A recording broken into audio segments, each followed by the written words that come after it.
Morning friends, happy Thursday, how the heck you doing? Well, according to the royalists out there, these two, Harry and Meghan, are irrelevant, but they've landed back in the UK as of yesterday, and the international media cannot get enough of this story. But let's flip to the most important point. Get to the point, Martin. I cannot believe when they've landed in the UK, neither Ravek nor the British non-working royal family has provided them with any form of security. And I'll tell you what, if anything happens to Harry, Meghan or the children, there is going to be uproar in this country, because the royal family right now, I will tell you, in the UK are looking petty, mean, spiteful, every single negative emotion that you can think of. They are literally leaving Harry and Meghan in exactly the same way as Diana, with no emotional, physical or security backup. And the world still remembers what Charles did to Diana.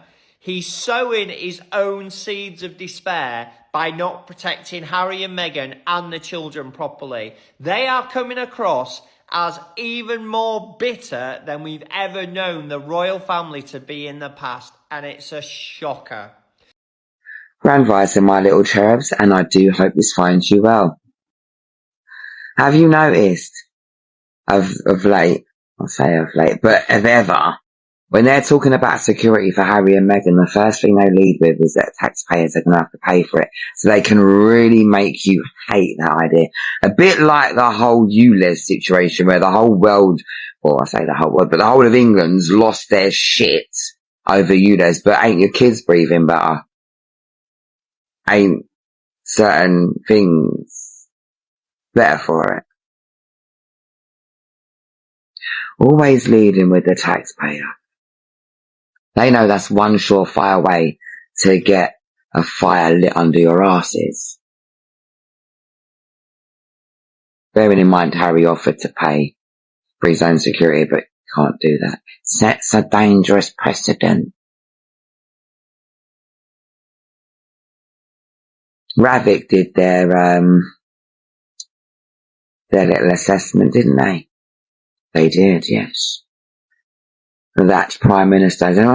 Anyone listen to me? I've got my thoughts and my feelings about that Prime Minister, you know, and none of them are good.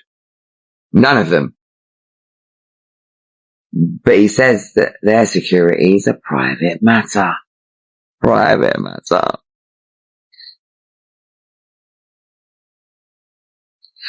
Sounds like they're getting security. Yeah.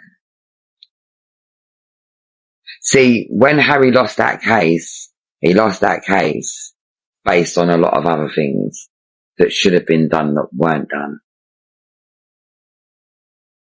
Well, the assessment has been done now, and he's come back for a hot minute. Whether he chooses to stay here or not, so relevant. We've got some other people talking about how, well, we won't accept him. Was it Boris? Boris, wasn't it? We won't accept him unless he's willing to play a part. A part of what? He's out. We're not going to be accepted. Only half ins, half outs. He hasn't offered to do half in, half out again from they heard no 6 years ago. They haven't done any of that. You wish that they would go half in, half out now, innit? Meanwhile, Kathy and Billy are getting paid £63,000 approximately every single day they wake up. They ain't even got to wipe their asses. They've already got 63 grand for the day. They ain't got to go outside. They ain't got to wash the crack of their ass. They ain't got to brush their teeth. £63,000. Methinks that the world is upset about the wrong things. So there's that. I also got a comment the other day talking about how the press weren't being racist towards Meghan. Really? Well, I'm going to include a clip at the end of this, and it's recent. This is over the last few days. The press ain't what? The tabloids ain't what? After this, I reckon GB should be struck off shouldn't be allowed to fucking broadcast. And if they're going to do it, they should get rid of all the presenters they've got now and restock them, because they are an absolute disgrace. Also, at the bottom of the same video, one says, no one wants them to come back. But at the bottom of the video that I'm about to include, it says a third of Britain are opposed to them coming. Just a third. Remember I said it was a small amount, but the majority either don't give a fuck or are okay with it. Anyway, there's the video. I don't know if I'm going to come back, so we'll see, eh? So, Harry and Meghan are coming back to Britain. I wonder how they'll be getting here. My money is on a small boat across the channel. Think about it. It all makes sense. They could virtue signal about helping poor refugees. They could get more taxpayer-funded handouts. And they wouldn't even have to work, would they? And they'll be given a house. Although the rumours are that they've already found themselves a lovely place in the Cotswolds. In fact, apparently Jay-Z and Beyonce own some land there. And we know how Harry and Meghan feel about Jay-Z and Beyonce, don't we? Beyonce just texted. Shut up. Just checking in. Just checking in. Just casual. I still can't believe she knows who I am. Go and call her. No, it's okay. She said she wants me to feel safe and protected. She admires and respects my bravery and vulnerability, and she thinks I was selected to break generational curses that need to be healed. It's well said. Yes, oh, sorry, I've just got a message here. It's actually from Martin Luther King. He's just telling me that I am an absolute legend, and that he just loves all my work and everything. Sorry, we're on telly, aren't we? We're live. Oh, anyway, but they certainly do have some explaining to do. I am expecting a Little Britain-style apology, I think, from the gates of their Cotswolds mansion. Something like, I was just sitting down on a chair and totally unbeknownst to me, Oprah Winfrey was there. I didn't even know who she was. And she started asking me some questions. I'd no idea who I was talking to, or even that it would be filmed. The same thing remarkably happened with the Netflix crew, who I assumed were just lovely young tourists who wanted a quick picture. It's amazing that they managed to keep their house hunting quiet, though, although that might explain the time Prince Harry got caught looking a bit manic on a random person's Ring doorbell in Fulham. The big question is, what are Meghan and Harry going to do all day when they're back over here? We know they love their charity work.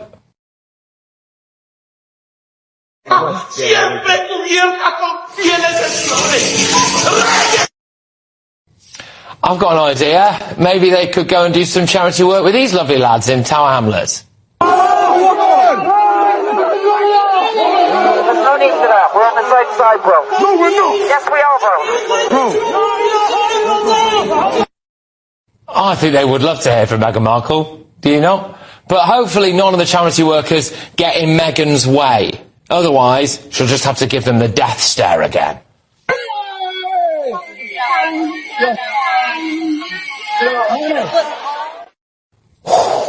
The thing is, I worry that Meghan is going to struggle for work. Because it's one thing selling ridiculously overpriced jam to gullible Yanks who think that she's a genuine member of the royal family. Just look at that. 10 quid for a tiny little pot of jam there. But unfortunately for her in Britain, even the jam at Harrods only costs 7. And you can wander into a Marks and Spencer's and get a fair trade strawberry jam for just 1 quid. So there you are. But I suppose she's always got her cookery skills to fall back on. The good people of the Cotswolds, which only have 5 Michelin-star restaurants to choose from, will never have been served anything of Meghan's calibre. What on earth was that?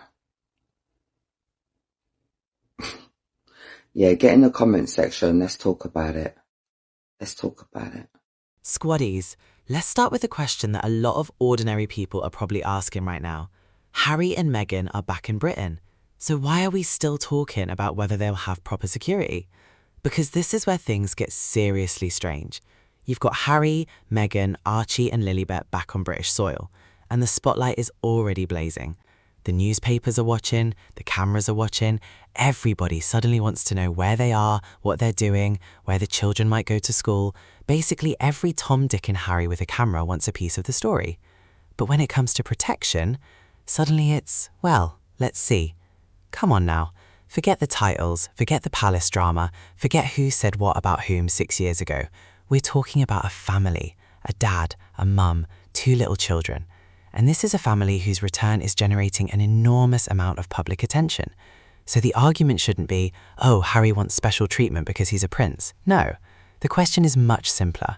When this family is in Britain and attracting this level of attention, are they adequately protected?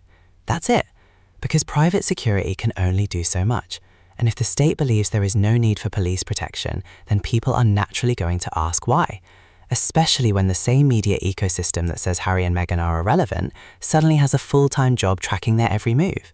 Apparently they're irrelevant, but everybody knows when they land, where they might stay, and what the children might be doing. Make it make sense. And let's be honest, regular people understand this instinctively.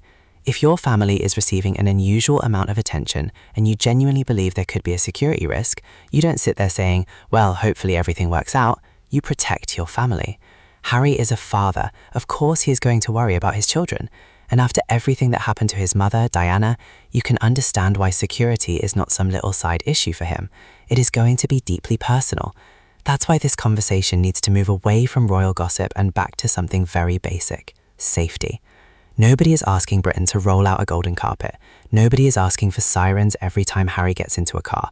But if Archie and Lilibet are coming into a country where their parents can barely sneeze without somebody turning it into a headline, then surely their safety deserves serious consideration. Because if Britain wants the Sussex family back in the public eye, the very least you can expect is for their safety arrangements to be taken seriously. And honestly, squaddies, this should not even be controversial. Titles can be debated. Family safety should not be. And then we have the part of this whole conversation that nobody should brush aside: Diana. Now, let me be very clear. Nobody is saying Harry, Meghan, and the children are facing exactly what Diana faced. Those circumstances were different. But Harry knows better than most what can happen when intense public attention, relentless photographers, and security concerns collide. And that is why this question matters. Have we actually learned anything? Because Harry has been talking about security for years. He has made it painfully clear that this isn't some fancy royal perk he wants to show off. He is talking about protecting his wife, protecting his children, protecting his family. And now they're spending time in Britain again, with the media already watching their every move. So naturally, people are asking, why are we still having this conversation? Why does it always seem to take a crisis before everyone suddenly becomes very serious? That is the bit that bothers me. Because imagine something terrible happening first, and then the same people who dismissed the warnings suddenly come out saying, oh dear, perhaps we should have taken those concerns seriously. Excuse me? Why wait? That's not being dramatic. That's basic common sense. If you know a situation carries risks, you don't wait for disaster to prove the risk existed. And Harry's concerns deserve to be heard, especially because his fears aren't coming from nowhere. He has lived through the loss of his mother. He knows what relentless attention can look like. He knows how quickly a normal day can turn into something dangerous. So when he says security matters, I don't think the answer should be, here we go again, Harry complaining. Come on. If your wife and children were involved, you'd probably be asking the exact same questions. And this is where regular people can understand him. You don't need a royal title to understand wanting your family to be safe. If you're a parent, you already get it. You check the doors, you check the kids, you worry about them getting home safely. That's just life. Now imagine doing all of that when millions of people are interested in your family and photographers are constantly trying to get pictures. That's a completely different ballgame. So no, this isn't about predicting tragedy. It's about learning from history before history forces the lesson on you again. Because the sensible approach isn't, let's see what happens. It's, let's make sure nothing happens. And honestly, that should be the easiest position for everyone to understand. Harry isn't asking people to feel sorry for him. He's asking people to take the safety of his family seriously. And after Diana, surely that's a conversation worth having. Squaddies, this is where I really have to ask. If Harry and Meghan are coming back to Britain to live privately, why should their safety suddenly become a punishment for stepping away from royal duties? Because let's get something straight. Harry and Meghan aren't coming back saying, right, where's our palace office? Where's our royal convoy? Where's the balcony? No, they're living their own lives. They're outside the working royal setup. They're not asking to go back to cutting ribbons and standing on palace balconies. They're just bringing their family to Britain, and their children are expected to spend time at school here. So apparently Harry can lose the royal job, but the security concerns don't magically disappear with the job title. That's the part people need to understand. Danger doesn't check your employment status. A security risk doesn't look at Harry and say, "Oh, sorry mate, you're not a working royal anymore, carry on." That's not how the real world works. And Harry has already spent years fighting over this issue legally. His security arrangements have involved decisions made depending on the circumstances, rather than some permanent guarantee of police protection. So when people say, well, he's chosen a private life, okay, but private life doesn't mean invisible, especially not for Harry and Meghan. The media can spend weeks speculating about their return. People want to know where they're staying, what school the children might attend, what Meghan is doing, what Harry is doing. Every little movement becomes content. Then suddenly, when Harry says, hold on, my family's safety matters, some people act like he's being difficult. What? You can't have both.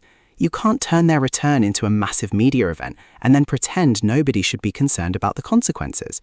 That's like throwing a party, inviting 500 people, putting the address on a billboard, and then getting shocked when someone asks, who's watching the front door? Come on. And let's bring this down to regular people. Imagine leaving a job, moving somewhere privately, and deciding to raise your kids differently. You'd still want to know your family is safe. Your employment status doesn't determine whether you deserve protection from a genuine threat. And that's why I think this conversation needs to stay focused. This isn't about giving Harry a royal privilege because he's a prince. It's about whether his family should be treated seriously when there are legitimate security concerns. Because if Britain wants Harry, Meghan, Archie and Lilibet to spend more time here, then surely the message shouldn't be, welcome back, now figure out your own safety. That's not exactly the warmest welcome, is it? And Harry shouldn't have to keep proving that his wife and children matter before people take the question seriously. Being a private citizen doesn't mean being a sitting duck. That's the point. Squaddies, this is where I want to finish, because honestly, this is the question that matters most. If something goes wrong, people won't just ask what happened. They'll ask, could this have been prevented? And that's a fair question. Nobody is saying authorities can predict the future. Nobody can. And I'm certainly not here to blame one person or one institution for something that hasn't happened.